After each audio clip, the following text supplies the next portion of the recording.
Hi Franco, I can see a lot of sweat on the face. How was FP2 out there? It was not easy. I think we started the weekend quite well with FP1 that we were only 3 tenths off and quite a lot to improve, and suddenly FP2 we are nowhere and we are really far, so it's difficult to understand at the moment. I need to understand with the guys and the engineers, but just a bit lost. I don't really get the loss of performance from one session to another, but yeah, a lot I think to work on and to understand and try to come back stronger tomorrow. Décima posición, bien ahí, no lejos de la punta. En la segunda ya un poco más retrasados los dos Alpine, pero por delante de Pierre. Sí, muy raro, cosas que es difícil de entender, ¿no? FP1 estábamos a 3 décimas y una vuelta que había sido bastante... podía mejorar un par de décimas más. FP2 es el mismo tiempo, una décima más rápido, con la pista más fría. No entiendo bien, la verdad, hay que ver la data porque no entiendo cómo los otros mejoran tanto, cómo nosotros empeoramos tanto. Es algo bastante raro, así que hay que entenderlo ahora y trabajar para mañana. Long run iba rápido, solo que tuvo a Hamilton que levantaba cada 2 vueltas y me tapaba de vuelta, así que nada, tampoco mucha info para sacar de ahí, pero creo que, a ver, dentro de todo yo me sentí mejor con el auto, que es lo más importante, y después hay que intentar entender por qué estamos tan lejos. One final push for the team. How was the Friday? I was watching from your garage, your parents watching on from behind, as I'm sure they will be all weekend, but yeah, how was the car?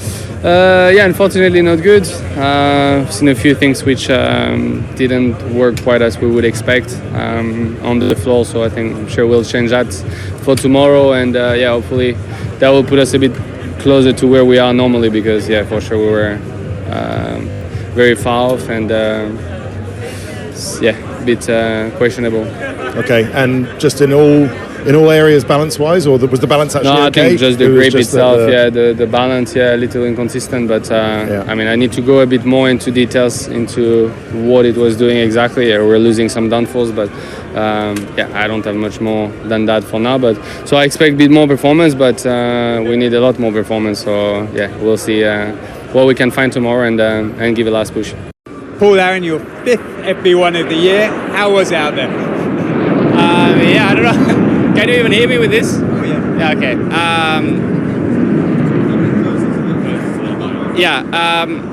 Yeah, 5th FP1. Obviously very happy from my side to have so many outings this year.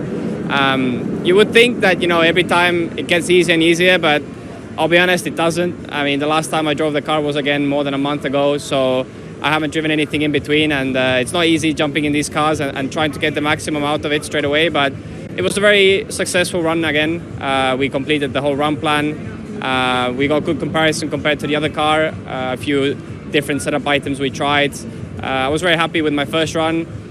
On the soft one, there was still quite a bit left on the table. If I combine my 2 laps, so my theoretical time, I'm on par with my teammate, which, to be honest, is where I wanted to be. But yeah, on the timesheet, obviously, it doesn't look like that because I didn't put it together exactly on the soft. So just the inexperience, I guess. But the good thing is that clearly we had the pace, the potential, and I think from my side, I'm pretty happy with the job. Since your last FP1 in Mexico, the news came out that Franco Colapinto would be in the car for 2026. How did Alpine let you know? What were the conversations like, and what is the feeling on your side now? I mean, from my side, it doesn't change much. This year, I've just tried to work on myself. I got the opportunity to work with the Formula 1 team, to drive the Formula 1 cars. That was the goal last year when I raced in F2, and I got what I wanted. So in that sense, I'm very happy, and I've just focused on myself. I've put in probably the most hours in the sim of any guy in this paddock to help the team for next year. And in terms of communicating the decision for next year, it was done very well from their side. They let me know a little bit ahead of time, and they just told me honestly. So I think that's what a team should do, and I was very happy to kind of receive the information that way. You never want to find out straight from the media. But yeah, didn't change much. Still working hard, and I'm still happy to put in all the hours to get better myself. Like you say, lots of sim, the 5 FP1s, but no racing this year. What about 2026? What does that look like? And do you want to be back in a series? Is that a plan? Yeah, of course, if I was allowed to tell my 2026 plans, I would have told them, but I've said it already that I'm going to be with this team, remaining in the reserve role. And the reason is that I still believe in a chance in Formula One. Of course, I would love to race another series, but that's not entirely up to me to decide. And these are things that need to be put in place because next year with the new regulations, new cars, there's a lot of work to be done. And this year I'm the main driver who's developing next to this car. So I'm sure the team wants me in the factory and with them as much as possible because so far they've been happy with my work and I've been the main one to develop their car, develop their simulator.